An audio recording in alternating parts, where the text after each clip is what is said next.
내용을 가지고 박인수 전 차관님. 예, 그 아까 이제 쿼터 여성 할당제에 대해서 많이 얘기하시는데요. 저는 이제 이전에 아까 그 민주노총에서 먼저 여성위원장을 했다고 했잖아요. 근데 그 전에 그런 경험이 있었어요. 1999년도에 남아공에서 그 남반구 연대회의라는 게 있었고 거기 남아공 노총을 방문하게 됐었습니다. 지금 심상정 의원도 그때 같이 포함이 됐었는데 거기에 여성할당제라는 게 있더라고요. 여성할당제를 통해서 여성들이 리더십으로 진출하는 걸 보게 됐습니다. 그래서 야, 우리가 이 부분을 한국 사회에 적용을 해야겠다, 그런 얘기를 좀 했었어요. 그러면서 그 뒤에 이제 그 민주노동당이 창당이 되는 과정에서 여성할당제가 제도적으로 들어갔고, 저는 민주노총에서 그 당시에 2000년을 맞이하면서 노동운동 발전 전략위원회의 전략위원으로 참여를 하면서 여성 부분을 맡았어요. 그러면서 여성들의 진출을 위해서 여성할당제가 필요하다, 이런 부분들을 제기를 했었습니다.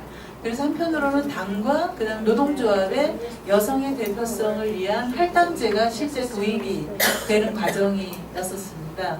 그래서 실제로 2004년도 최순영 의원님도 포함하지만 민주노동당이 여성의 진출에 그 중요한 그 제도적 역할은 할당제였다 하는 거고요.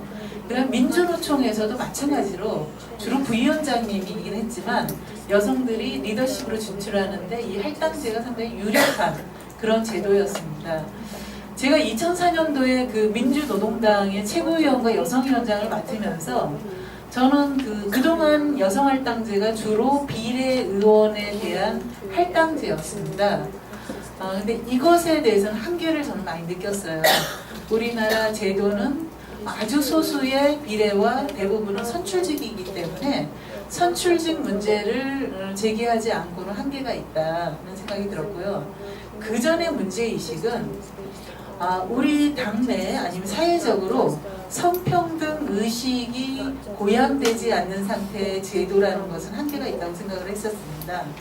그래서 당시에 저희 여성위원회에서는 지금 다른 정당도 그런 제도는 없는데요, 성평등 교육을 의무화시키는 그런 제도를 만들었어요. 그래서 모든 당원들은 그 교육을 받아야 되고, 특히 공직자나 당직자는 이 교육을 이수하지 않으면 진출하지 못하는 것으로, 그건 뭐냐면 이렇게 우리 내에 의식적 변화가 없는 제도의 변화의 한계라고 생각합니다. 그래서 이제 저희는 그 제도를 만들고 그 다음에 비례뿐만 아니라 지역구에도 여성을 할당제를 강제화시키는 그런 제도를 저희 당내에 남성들과 한편으로 싸우면서 실제 저희가 제도를 만들었어요. 그래서 지금 현재 여성들이 지방 그 비례뿐만 아니라 선출직에도 진출할 수 있었던 부분이 바로 할당제라고 저는 생각을 하고, 그 객관적인 사실이라고 봅니다. 그래서 이 부분은 여전히 유력하다. 타 정당도 그렇고 국가의 그 법을 통해서 좀 더 높이는 것이 중요하다고 생각을 하고요.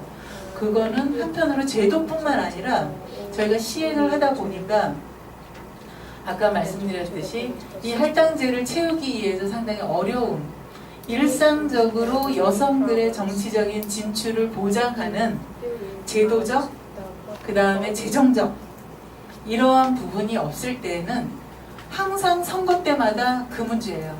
저희도 매일 당내에서 30% 할당제를 강제적으로 하기로 돼 있지만 이거를 못 채운다, 이걸 깎아달라 뭐 하라고, 20%는 강제로 하고 10%는 인센티브를 통해서 지원하는 이런 좀 방안이 있었습니다. 그래서 이 부분을 제대로 효과를 발휘하려면 일상적인 여성들의 리더십에 참여시켜야 돼요. 주로 뭐냐면 선거 때는 궁색하니까, 아까 우리 의원님도 준비된 남성 의원을 위해서 나라도 나가줘야 하듯이 실제로 저희 당에서도 그런 측면이 있었습니다. 그런데 일상 시기에는 여성들에게 리더십을 양보하지 않아요. 예. 그러니까 여성들이 일상적으로 자기의 지위를 가지고 일하는데 상당히 어려움이 있다. 그래서 그 문제, 일상적인 여성들의 대표성을 높이는 그런 문제가 좀 이후 필요할 것 같고요. 그 다음에 이제 다른 나라에 이렇게 제가 책을 보니까 이런 대목이 있더라고요. 프랑스였던 것 같은데 거기도 이제 할당제, 남녀 동수제를 하잖아요. 그러면서 나오는 이제 얘기가 우리에게도 출마하지 않을 권리가 있다. 여성들이 이런 얘기를 한다는 거죠. 그 뭐냐면 그 제도를 우리가 응하는 데 있어서 상당히 이제 피로감. 그 다음에 뭔가 당선이 돼야 하는데 사실은 출마에 할당제가 좀 많았다. 그래서 실제로 이런 부분에 어떻게 실제 단순히 출마만이 아니라 당선이 유력할 수 있도록 만들어 나가는 그런 제도와 지원 이런 부분들이 좀 필요하다 하는 생각이 듭니다.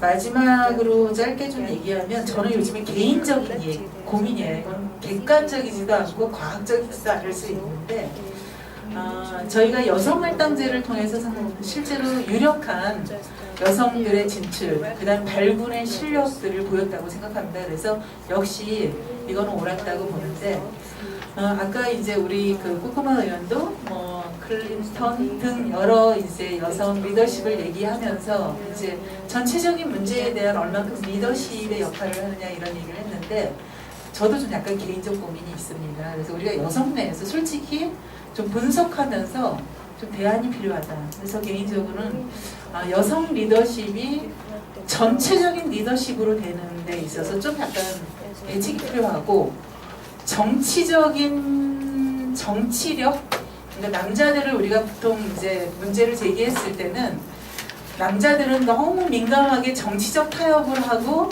그래서 청렴하지 않다. 그래서 여자들의 강점으로 얘기를 했었습니다.